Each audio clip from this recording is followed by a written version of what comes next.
ہماری دنیا کے لیے نہیں بلکہ ہماری آخرت کے لیے ہی کامیابی بنتی ہوئی نظر آئے گی۔ ان کا جملہ، ان کا بیان، اشارہ یہ تھا کہ اتنی فرصت نہ ملے گی تو کیا کرو گے، اتنی فرصت نہ ملے گی تو کیا کرو گے، کل تک مہلت نہ ملے گی تو کیا کرو گے، اور روز کہتے ہو کہ کل سے پڑھیں گے نماز، کل آنکھ نہ کھلے گی تو کیا کرو گے، روز کہتے ہو کہ کل سے پڑھیں گے نماز، کل آنکھ نہ کھلے گی تو کیا کرو گے۔ اس لیے میں کہہ رہا ہوں کہ بھروسہ مت کرو، سانسوں کی ڈوری ٹوٹ جاتی ہے، موت کا کوئی بھروسہ نہیں ہے۔ دادا زندہ رہتا ہے، پوتا چلا جاتا ہے، باپ زندہ رہتا ہے، بیٹا چلا جاتا ہے۔ آپ کی نظروں کے سامنے ایسی بات ہو رہی ہے، ایسے حادثات ہو رہے ہیں، اسی لیے تو شاعر نے کہا بھروسہ مت کرو، سانسوں کی ڈوری ٹوٹ جاتی ہے، چھتیں محفوظ رہتی ہے، حویلی ٹوٹ جاتی ہے، اور کبھی پیاس کے بارے میں اس سے پوچھئے جس کے کنویں میں بالٹی رہتی ہے اور رسی ٹوٹ جاتی ہے۔ حضرات، اس وقت آپ اپنے ماتھے کی نگاہوں سے مشاہدہ کر رہے ہیں کہ ممبر دور پر بہت سارے علماء کرام تشریف لا چکے ہیں، ہمارے اور ایک نقیب صاحب ہے جو راحت اقبال لکھنوی کے نام سے، جو ہمارے اس جلسے کے مہمان نقیب ہے، اور ہمارے ایک نقیب اور حضرت مولانا معراج سمنانی صاحب قبلہ بھی بیٹھے ہوئے ہیں۔ انشاءاللہ تعالی ان دونوں نخبہ حضرات کی آپ کو نقابت بہترین اور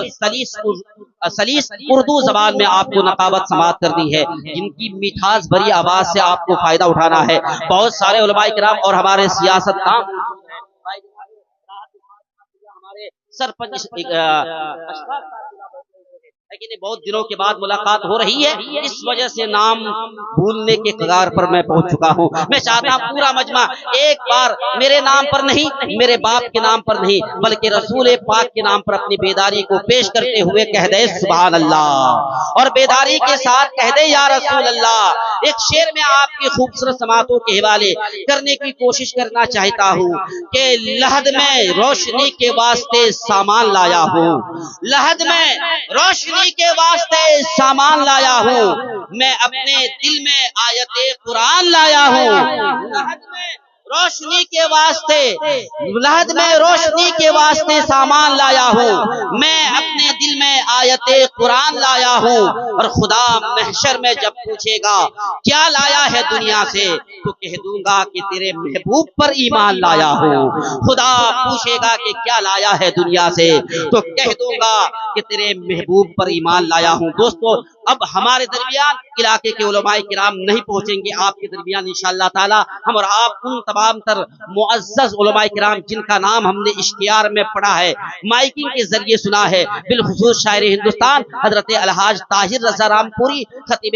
اہل سنت، غازی ملت، ناشر مسلک اہل سنت حضرت غلام رسول بلیاوی، اور مقرر ذیشان عالم نبیل فاضل جلیل حضرت علامہ مولانا منصر نواز صاحب قبلہ مدھیہ پردیش، اور نقیب اہل سنت حضرت قاری راحت اقبال لکھنوی سے آپ فائدہ اٹھائیں گے۔ آئیے بڑی تیزی کے ساتھ ہمارے آئے ہوئے مہمان نقیب جن کی خوبصورت شاعری سے آپ فائدہ اٹھائیں گے، ان کا ویلکم استقبال نعرہ تکبیر اور نعرہ رسالت کی صداؤں میں پورا مجمع جی لگا کر مکمل بیداری کے ساتھ یہاں سے لے کر وہاں سے، آگے سے لے کر پیچھے تک، جس کو رب قدیر نے ایک ہاتھ دیا ہے ایک ہاتھ اٹھا کر، جس کو دونوں ہاتھ دیا ہے دونوں ہاتھوں کو لہرا کر بلند آواز کے ساتھ نعرے کا جواب دے دیں، نعرے کا جواب دے اور ہاتھوں کو اٹھا کر کہہ دے نعرہ تکبیر، نعرہ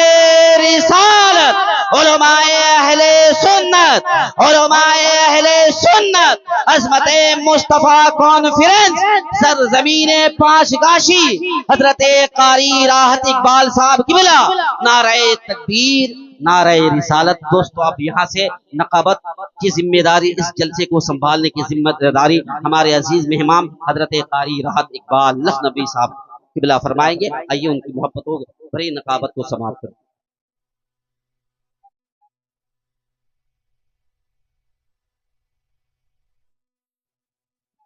بھائی آپ جہاں کہیں بھی ہیں، اللہ آپ کو ہر بلا سے، ہر پریشانی سے بچائے، اور امتیاز ساؤنڈ سروس کو رب تبارک و تعالی دن دونا رات چوگنا ترقی اور برکت عطا فرمائے، آمین۔